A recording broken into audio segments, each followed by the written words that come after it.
Se pueden hacer muchas lecturas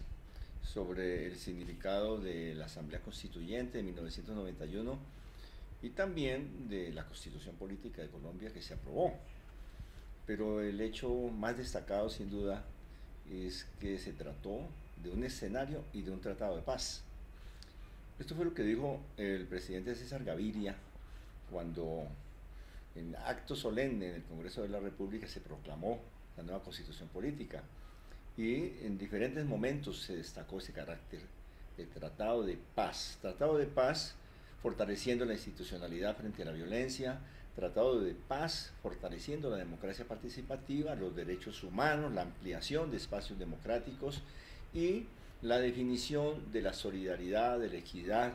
de la justicia social como propósito del ordenamiento institucional. Pero no solamente por eso, sino por las circunstancias que se vivieron, las circunstancias de un desbarajuste, de un colapso parcial del Estado por las múltiples violencias y conflictos armados que agobian el país. Estuvo precedida la constituyente de acontecimientos supremamente importantes, el proceso de negociaciones, acuerdos y pacto de paz con el M-19, que incluso en las mesas de diálogo y concertación, el 20 de mayo de 1989, consignó por primera vez en un documento firmado por el Congreso de la República, jefes de los partidos, el mismo M-19 y otras organizaciones políticas y ONGs, consignó el propósito de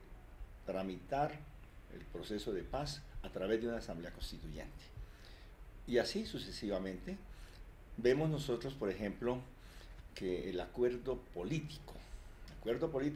que dio base a decretos, a pronunciamientos del constituyente primario y a la convocatoria de la propia constituyente, ese acuerdo político tiene como uno de los principios y uno de los elementos fundamentales la búsqueda de la paz.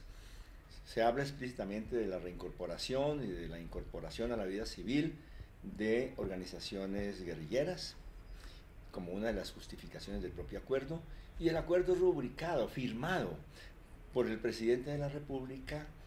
los presidentes de Senado y de Cámara, los presidentes de los partidos liberal y conservador, de Salvación Nacional y también de la delegación de la Alianza Democrática M-19, surgida como parte del proceso de integración a la vida civil de este grupo guerrillero. Yo fui firmante con Antonio Navarro en nombre de la Alianza Democrática M-19 de ese pacto político. Y ese pacto político fue el que permitió varias cosas. Uno, el decreto que consagró la convocatoria a la Asamblea Constitucional en su definición en las elecciones del 27 de mayo. Dos, el decreto de convocatoria al voto del 9 de diciembre para la elección de los constituyentes. Pero no solamente eso, ese pacto político y las circunstancias de búsqueda de la paz fueron una consideración fundamental de la Corte Constitucional en sentencias trascendentales en este periodo. Fueron dos sentencias las capitales. La del 23 de mayo, que tiene que ver con el decreto de convocatoria al voto, que formaliza eso como un ejercicio democrático y le da validez en razón de una voluntad política expresada por el constituyente primario de buscar un camino para la transformación institucional y para la paz. Ese fue un pronunciamiento muy importante, pero fue más importante el pronunciamiento de agosto. En agosto la Corte Constitucional dice que es válido el decreto mediante el cual se ratifica el acuerdo político, se le da carácter de constituyente soberana a lo que se había pensado como una asamblea constitucional y se invoca como razones, entre otras, los imperativos de la paz. Durante todo este periodo se desarrollaron acuerdos fundamentales, no solamente el del M-19, para el mes de mayo se firmaron los acuerdos de voluntad del EPL con el gobierno para incorporarse en el proceso de la constituyente, y fue en ese marco que también se suscribieron acuerdos como el del PRT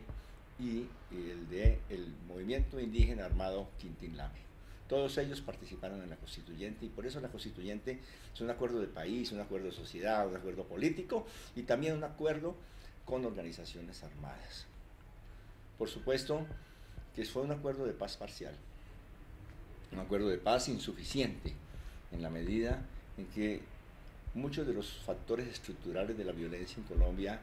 quedaron sin resolver y también quedó sin tramitarse la relación con algunos grupos armados y también sin considerar a profundidad lo que era la necesidad de reforma del sistema político y de afrontar el fenómeno del paramilitarismo. Pero la constituyente, no obstante, que no significó que la paz se abrió camino en las décadas inmediatas, a pesar de que lo que siguió fue una intensificación de la guerra, sí es un precedente de paz fundamental, que la paz se tramita por la ampliación de la democracia, de la justicia social, de la equidad y de un pacto de país. Yo creo que esa es la gran lección y enseñanza del proceso constituyente de 1991.